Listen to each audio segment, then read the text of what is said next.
અન્નપૂર્ણા રસોઈ ઘરમાં તમારું સ્વાગત છે। ચાલો આજે આપણે મમરા વઘારીશું। એના માટે આપણે 300 ગ્રામ મમરા લીધા છે। 500 ગ્રામનું જે પેકેટ આવે એમાંથી આપણે 300 ગ્રામ લીધા છે, 200 ગ્રામ રહેવા દીધા છે। હવે આપણે આને વઘારીશું। ચાલો એની માટે આપણે 4 મોટી ચમચા તેલ લીધું છે। તેલ ગરમ થઈ ગયું છે। આપણે એમાં હવે હિંગ નાખીશું અને ગેસ એકદમ ધીમો કરી દઈશું। હળદર નાખીશું।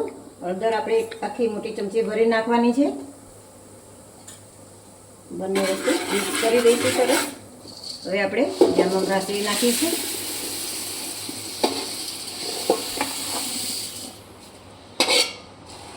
હવે ઉપર નીચે કરતા જઈએ અને આ મમરા આપણે આ રીતે મિક્સ કરી લઈશું વઘારમાં।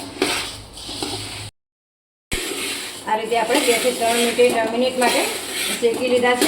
આ રીતે ઉપર નીચે કર્યું અને જો હળદર અને તેલનો કોટિંગ આપણા મમરા પર બહુ સરસ ચડી ગયું છે। હવે આપણે ગેસ બંધ કરી લઈશું અને મકાઈના પૌવા તળવાના છે તો આપણે તેલ મૂકી દઈશું। આપણે તેલ ગરમ થાય છે ત્યાં સુધી આપણે એક મસાલો બનાવી દઈએ સ્પેશિયલ મમરાનો। તો એની માટે આપણે 1 ચમચી વરિયાળી લીધી છે,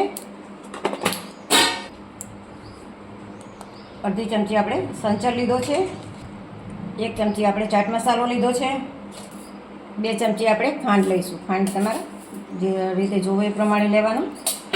મીઠું નાખીશું। આપણે સંચળ લીધું છે એટલે આપણે એ પ્રમાણે મીઠું નાખીશું। આપણે લાલ મરચું નાખીશું, 2 ચમચી આપણે મરચું નાખીશું અને 1 ચમચી આપણે ધાણા જીરું નાખીશું। આ બધી વસ્તુ આપણે ગ્રાઇન્ડ કરી લઈશું। ચાલો આપણો મસાલો સરસ જેવો આ રીતે એકદમ રફલી આપણે પીસી લીધો છે। ચાલો સાઈડમાં આપણો તેલ પણ ગરમ થઈ ગયું છે તો હવે આપણે મકાઈ પૌવા તળી લઈશું। તો આ રીતે આપણે ચારામાં જ નાખવાના છે અને આ રીતે ચમચીથી કરીએ એટલે બધા બહુ સરસ આપણા પૌવા તળી જશે। જો આ રીતે આવી રીતે આપણે બધા પૌવા તળી લઈશું।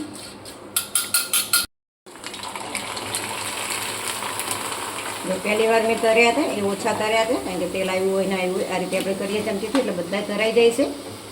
આવી જ રીતે આપણે બધા તરી લઈશું અને આપણે જો ઓલો બીજો જારો છે એનાથી તરવા હોય તો એનાથી પણ આપણે તરી શકીએ। આ જાળાથી તળી છે। આ જાળામાં જાળી થોડીક મોટી છે એટલે અંદર થોડુંક હલાઈ જાય છે એટલે મેં આ નાના ઓલવાળો જાળો લીધો છે। હવે આપણે શિંગદાણા તરી લઈએ। આપણે 1 વાટકી જેટલા શિંગદાણા લીધા છે।